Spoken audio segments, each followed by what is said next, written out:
নমস্কার বন্ধুরা, আপনারা শুনছেন সমুদ্রপাল মহাশয়ের কাহিনী ভৌতিক ট্রেন। জঙ্গল ঘেরা একটি বর্ধিষ্ণু গ্রাম। গ্রামটির নাম লালডুব।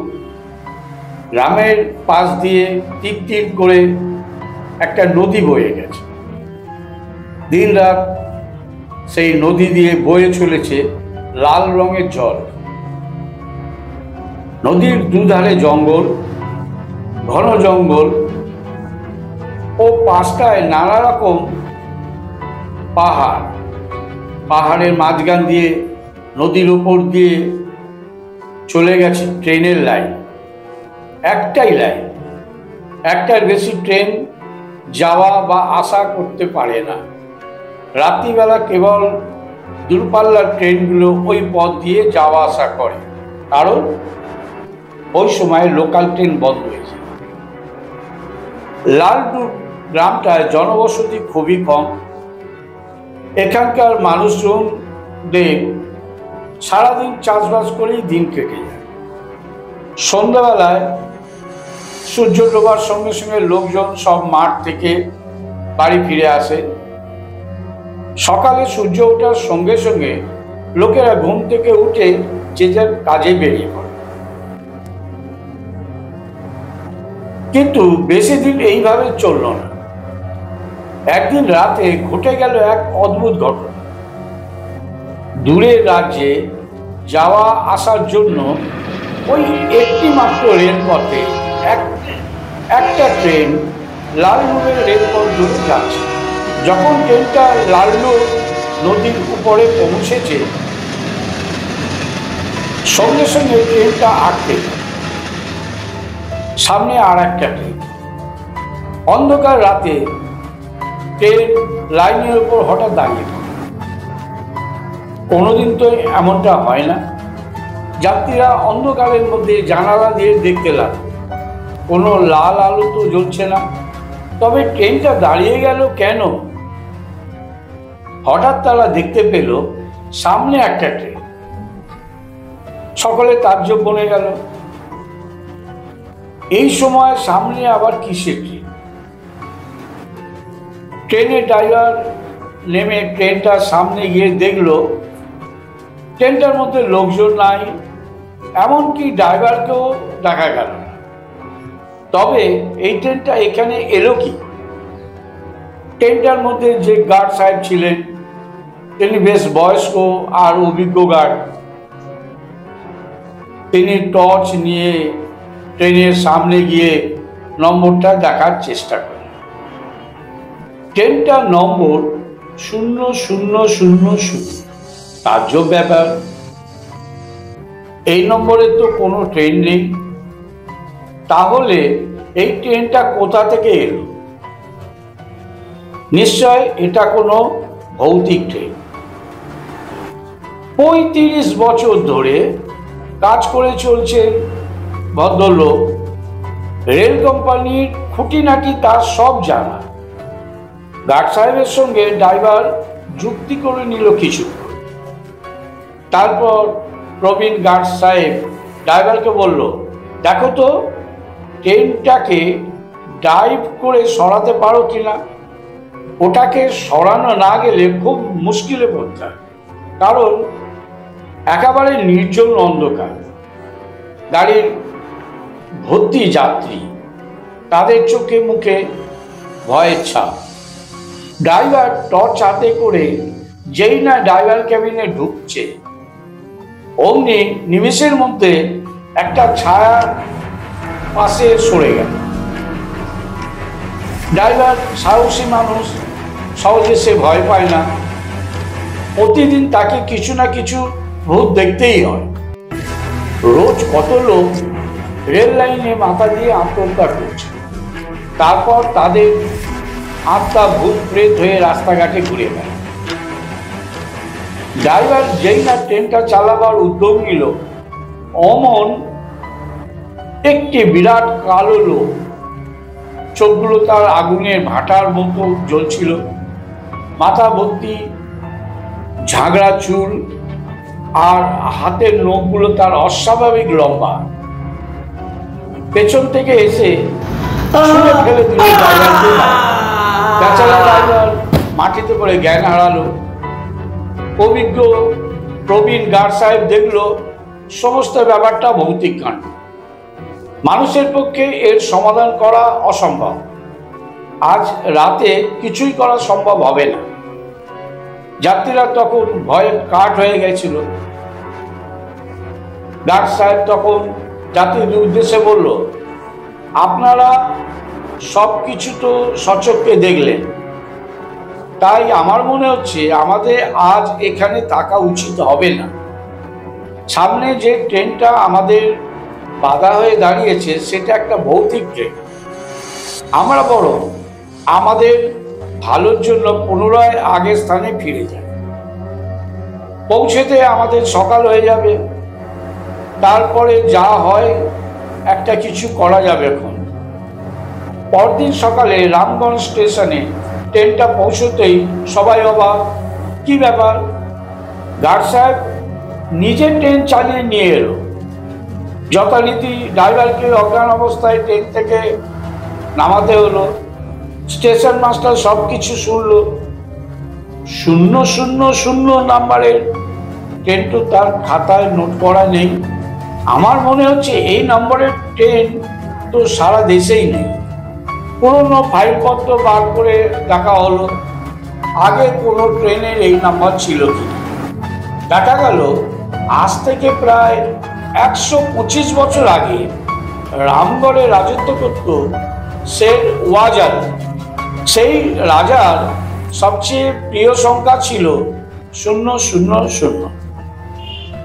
তার ইচ্ছা অনুসারে একটি ট্রেনের নম্বর দেয়া হয়েছিল 000। তারপর রাজা মারা যাবার পর কিন্তু ওই ট্রেনের নম্বর আর পাল্টানো হলো না। তার স্মৃতির উদ্দেশ্যে ট্রেনটায় ওই নম্বর রয়ে গেল 000। কিছুদিন পর ট্রেনটা লালডুব গ্রামের ওই লাল নদীর ওপর দিয়ে যাওয়ার সময় ব্রিজ ভেঙে নদীতে পড়ে যায়। সেই ট্রেনে অসংখ্য যাত্রীও ছিল, তাদের আর হদিস পাওয়া যায়নি। এমনকি ট্রেনের একটা লোহা তো আমাদের কাছে এসেও পৌঁছল। চারদিকে খবর দেওয়া হলো ট্রেনটাকে ওখান থেকে সরানোর জন্য। বিভিন্ন পুলিশ বাহিনী, মিলিটারি সবাই সেখানে এসে হাজির হলো। কিন্তু আশ্চর্য, কোথায় সেই 000 নাম্বারের ট্রেন? রেল লাইন সম্পূর্ণ ফাঁকা, ট্রেনের চিহ্ন পর্যন্ত নেই। সঙ্গে সঙ্গে সেই রাতের গাড়ি ড্রাইভার আর গার্ড এসে হাজির হলো। তারা সব দেখে শুনে হতভম্ব হয়ে গেল। তখন কারো বুঝতে অসুবিধা হলো না যে সমস্ত ঘটনাটা হলো ভৌতিক ব্যাপার, আর ট্রেনটাও ভৌতিক। সবাই তখন খুব চিন্তায় পড়ে গেল, কি করা যায় এখন? কারোর মাথাতে কিছু ঢুকছিল না। অবশেষে সেই লালডুব গ্রামের একজন বুড়ো লোক সেখানে এসে সবকিছু দেখে শুনে ভাবনা চিন্তা করে বললেন, সবে তো এইরকম ভৌতিক ঘটনা শুনলাম, আজকে দিনটা না হয় দেখাই যাক, তারপর কালো হয় কিছুটা একটা করা যাবে। তো আমি 85 বছরে এই গ্রামে আছি, জীবনে কখনো এইরকম ঘটনা শুনিনি। ড্রাইভার সাহেব আর গার্ড সাহেব যখন দেখেছেন তখন কিছু না কিছু বৃদ্ধের কথা মতো সবাই যে যার জায়গায় চলে গেল। শুধু পুলিশ আর মিলিটারি বাহিনী সেখানে রেখে দেওয়া হলো। রাত্রিবেলা সেই দিন সেই পথ দিয়ে কোনো ট্রেন যাওয়া আসা করতে দেওয়া হবে না ঠিক করা হলো। রাতের অন্ধকার ঘনিয়ে এলো। সেই রেল লাইনের চারপাশে পুলিশ মিলিটারি সারা রাত পাহারা দিতে লাগলো। ঠিক তখন মাঝরাত, গাঢ় অন্ধকার, চাঁদের আলো নেই, আর জোনাকির আলো দেখা যাচ্ছিল না। হয়তো সেই সময় পাহারাদারেরা বিরক্ত হয়ে একটু ঘুমের ঘোরে ঢুলছে। হঠাৎ ঘুম ভেঙে গেল গাড়ির শব্দ, কিন্তু হেডলাইট জ্বালায়নি তো কেন? তারপরে মনে পড়লো আজ তো সব রাতের গাড়ি বন্ধ করা আছে। হঠাৎ মনে পড়লো কাল রাতে ভৌতিক ট্রেনের কথা। টর্চ লাইট মারা হলো, দেখা গেল একটা গাড়ি পূর্ব দিক থেকে প্রচন্ড গতিতে ছুটে আসে। সেই ট্রেনের মধ্যে থেকে হা হা হি হি বিভিন্ন বিশি ধরনের হাসির আওয়াজ শোনা যাচ্ছে। ওই রকম প্রচন্ড গতি নিয়ে আস্তে আস্তে হঠাৎ ট্রেনটা লাল নদীর ব্রিজের মাঝখানে এসে দাঁড়িয়ে গেল। পুলিশ মিলিটারিরা ঘন ঘন গুলি ছুটতে লাগলো ওই ট্রেনটাকে থাকতো, কিন্তু কিছুই হলো না, শুধু শুধু গুলি খরচা হলো। খাটাখাট করে গাড়ির সমস্ত পাল্লা খুলে গেল। প্রায় 1000 খানেক ছায়ামূর্তি সেই লাল নদীর মধ্যে নেমে গেল। পুলিশ আর মিলিটারিরা ভাবলো এই সুযোগে সব ভূত এখন জলে নেমেছে। তারা দল বেঁধে ভাগ ভাগ করে ট্রেনে এক একটা কামরায় ঢুকল। সঙ্গে সঙ্গে ট্রেনের কামরার দরজাগুলো ঝপাঝপ বন্ধ হয়ে গেল। মানুষ তো আর ভূতেদের সঙ্গে হেঁটে উঠতে পারে না। তেনারা ছায়ার মতো জলে নেমেছিল, আবার কখন যে মানুষের ছায়া হয়ে চলে এসেছে তা কি মানুষের পক্ষে বোঝা সম্ভব? পরদিন সকালে গ্রামের লোকেরা সেই জায়গায় এসে হাজির হলো। দেখলো পুলিশ আর মিলিটারিদের মৃতদেহ পড়ে আছে লাইনে তার।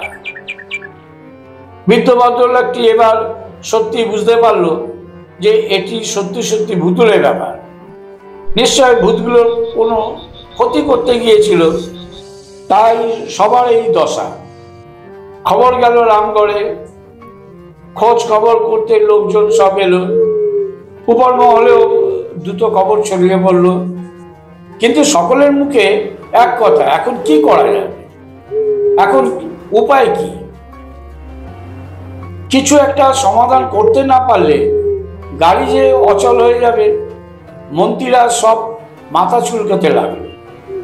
তখন বৃদ্ধ বলল, এসব মানুষের পক্ষে সম্ভব নয়।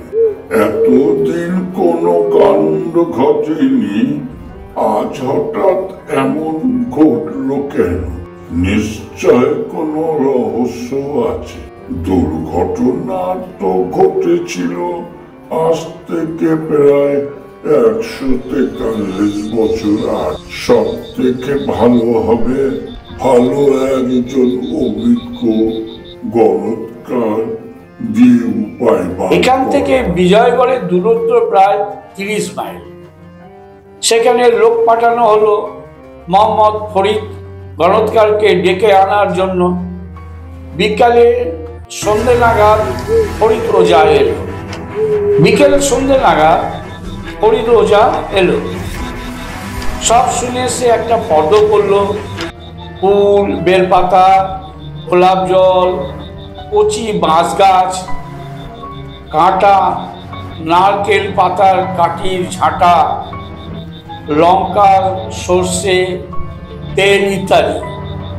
আর দক্ষিণা হলো হিমালয় যাবার আসা যাওয়ার খরচা। যথারীতি সব জোগাড় করা হলো। গণৎকার ফরিদকে জল মিষ্টি খেতে দেওয়া হলো। মশারির ভেতর শুতে দেওয়া হলো সন্ধ্যেবেলা।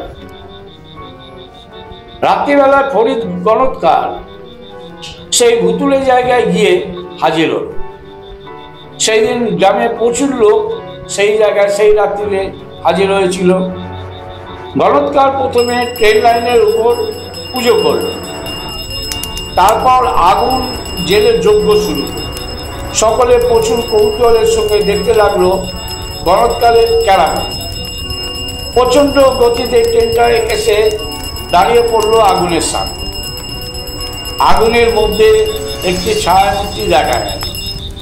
মুখ ভর্তি তার দাড়ি, মাথায় সাদা চুল, বড় বড় চোখ। সবাই দেখছে সেই দৃশ্য। কারো কারো ভয়ও লাগছে, তবুও মনে সাহস গণৎকার তো আছে। ফরিদ গণৎকার আস্তে আস্তে চোখ খুলল।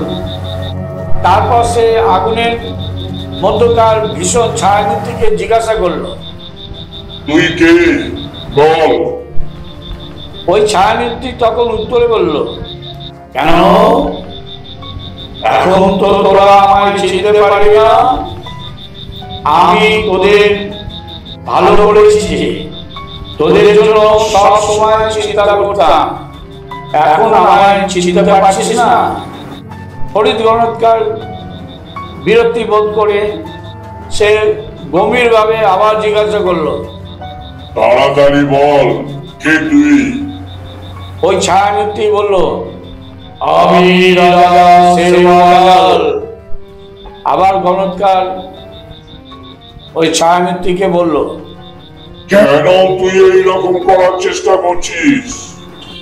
ছায়ামূর্তি তখন উত্তরে বলল, আমি তো তোদের কোনো ক্ষতি করিনি, আজ থেকে প্রায় 150 বছর আগে মরে গেছি।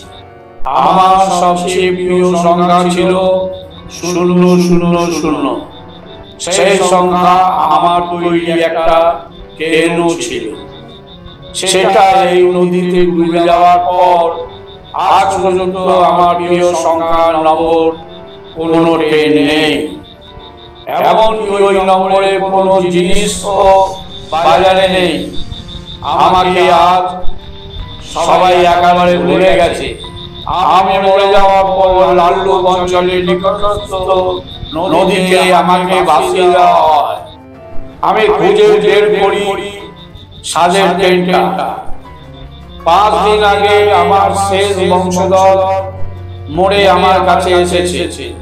এখন আমার বংশের সম্পর্কের কোনো লোক তাদের দেশে নেই।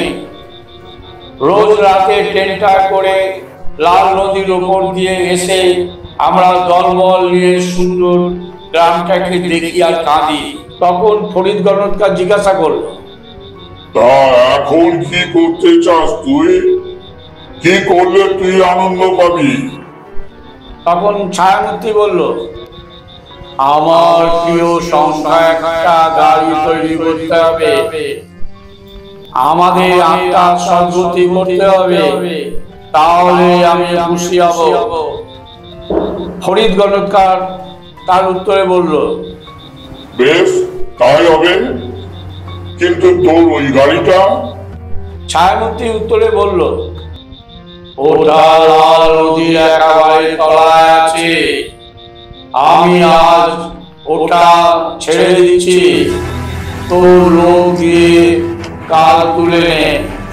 পরদিন সকালে ইঞ্জিনিয়াররা আর মজুরের দল এলো। ট্রেনটা তোলা হলো। শেখ ওয়াজল এবং তার চালা চামুন্ডাদের আত্মার সদ্গতি করা হলো।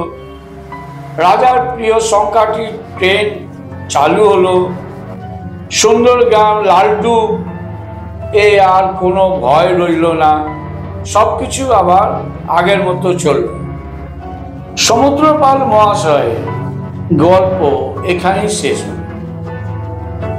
গল্পটা যদি আপনাদের ভালো লাগে একটা লাইক করবেন, শেয়ার করবেন, আর নতুন গল্পের জন্য আমার চ্যানেলটা সাবস্ক্রাইব করবেন। যখন নতুন গল্প আমার চ্যানেলে আপলোড করব তখন আপনারা সবার আগে পাবেন। নমস্কার।